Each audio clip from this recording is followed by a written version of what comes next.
Hey, what's up, y'all? So welcome back. Welcome back to myself as well. My 6-month vacation turned into an 8.5, 9-month vacation.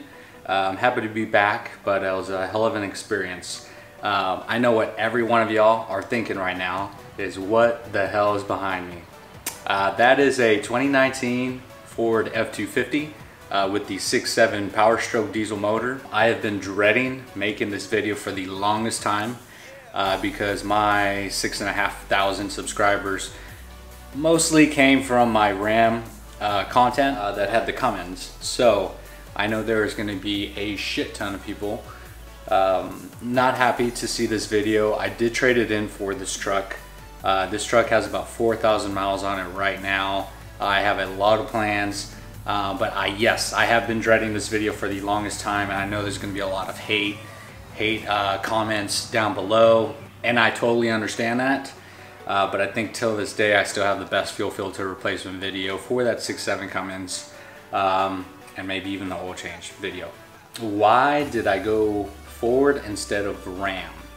And I think I took my Ram up to about 35,000 miles, so I did quite a bit of driving, but I do have a list of reasons I'd like to go over to explain and justify the reason why I went from Ram to Ford. So the first thing was the transmission.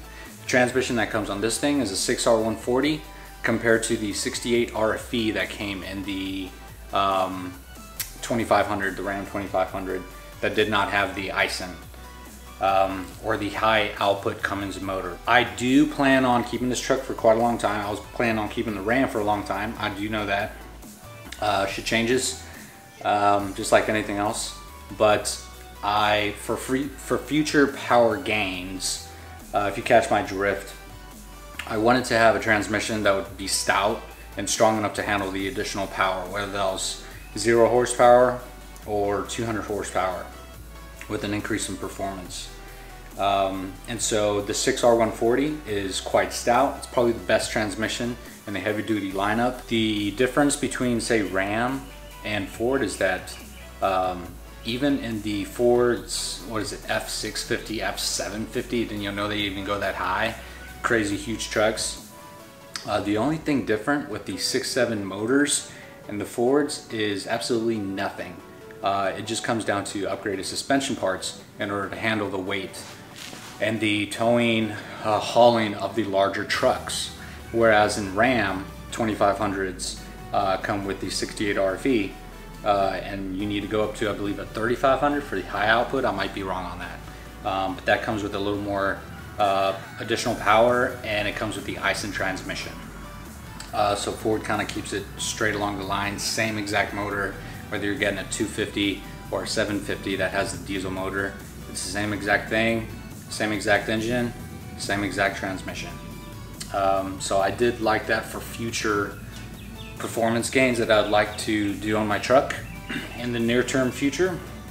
Second thing is the cap space. Love the amount of cap space that comes on in the Fords.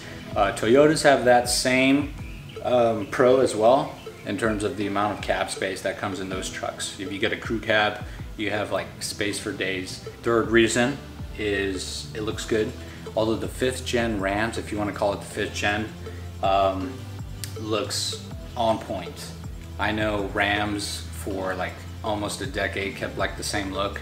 I love the look of my old Ram, but this also looks good. The F250s, the Ford heavy duty lineups or super duty lineups also look great. And this video is in no means knocking the Ram. There are just these reasons that I'm talking about that really helped me convert and feel better about the whole transition from Ram to Ford. The interior is very comfortable, and I love the panoramic roof. Love this thing. I've always been a Ford fan. My first car was a 1998 Ford Mustang. It had the V6, 5-speed manual transmission. Later in high school, I ended up getting a 2002 Ford Mustang GT with the 4.6 5-speed manual transmission. I had that thing for like 3 years, drove that thing quite a bit. So I've always been either a Dodge or a Ford kind of guy. Like I said in previous videos, I've had a Ram 1500 before, and then obviously I've had a Ram 2500. I've had a Ford F150, the V6 model. I've also had a Ford F150 with the V8. I believe it was the 5.0 4x4. So I've had both, and no knocks on either one of them. Great motors, no doubt about it. I think the Rams, their 6.7 Cummins, is more reliable than a 6.7 Powerstroke. Just based off of my research in terms of, that's more so the reason why I first went with the Ram 2500 instead of going Ford, was the reliability of the motor. And that motor sounds better stock and deleted.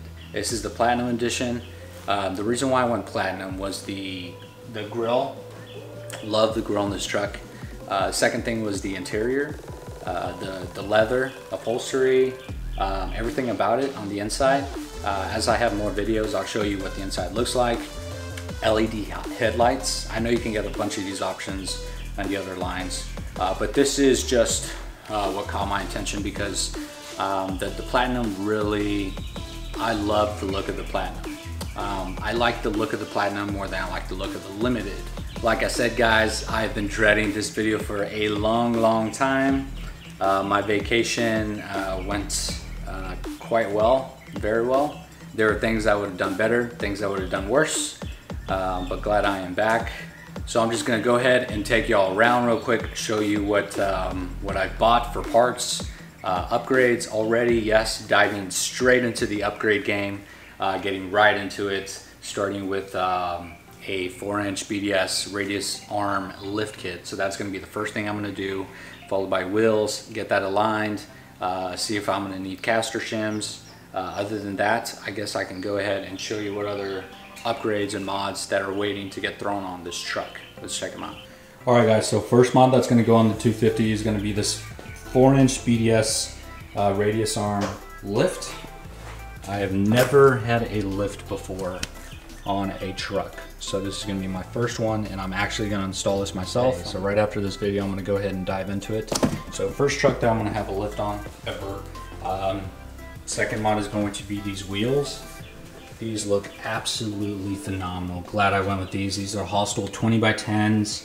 Asphalt, what are they called? Hostel jigsaws, that's what they're called. Jigsaws, I went 20x10 with a -19 offset, wrapped around 37x12.5 R20 LT ridge grapplers. Love the ridge grapplers a lot because I do a lot of highway driving, more so mixed, but I love how these things barely even made any sound while I took them down the road. Here's some stuff I'm going to have to utilize for the lift kit upgrade.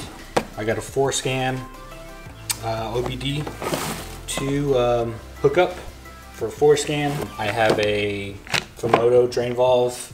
I'm gonna go ahead and coat the underside of the truck. I got some Hot Shots Secrets Everyday Diesel Treatment and Diesel Extreme. I have some D-rings, as you can see right here. So I got this thing mounted on the tripod. I have a SPE fuel, what is this called? Fuel filter, I'm going dumb right now. Fuel filter drain valve, I believe. I have the Built-Right Industries rear seat upgrade. These suckers are gonna go on the wheels. Mount these on the wheels. They're actually metal, what are they? Metal lugs, called metal lugs, wheel installation. Lug nuts, so these look sick. These are 14x1.5, so these are gonna look absolutely phenomenal. I forgot what this is. You know, I know what this is. Fuel filters. So I'm gonna go ahead and swap those out. Also need to do an oil change, but I'm telling you guys, these wheels and rims are gonna look absolutely phenomenal with the white platinum tri-coat paint that the 250's got. This truck has like, I don't know, 5 different cameras. Let's see, 1, 2, 3, 4, 5, yeah, 5 different cameras. So I can literally see a bunch. LED headlights, these things look amazing. These things are about to get swapped out. But yeah, this is pretty much it. I'm not gonna dive in too much into this truck right now because that's what other videos are for. That's gonna be it for this video. I still need to actually start off on installing the lift kit. That's going to take me about probably 4 hours. I think I called a couple shops and it was going to cost me about 8 hours worth of labor to install the lift kit, get it aligned. But honestly, that was just 8 hours worth of labor would have costed me to actually get the lift kit installed. So bought some tools, a few tools. I didn't need much because I had most of them. So I'm going to go ahead and dive into the lift kit installation. Today probably do the front, and tomorrow probably do the rear suspension. That's probably not going to take me long. I love my time with the Ram. Sorry for the surprise. I know it's going to catch a lot of y'all off guard, but I still stuck with the diesel game, and I'm going to have so much fun with this truck. I may just dive straight into the performance gains. All I can say is stay tuned, because this truck is about to get turned upside down. And I'm gonna have so much fun with it, as much fun as I had with the Ram. But first, I gotta dive into this lift kit, wheels. Side note, I have a amp side step. This thing went in the back towards my truck. I have no issues giving this away, so let me know, comment below who actually wants this.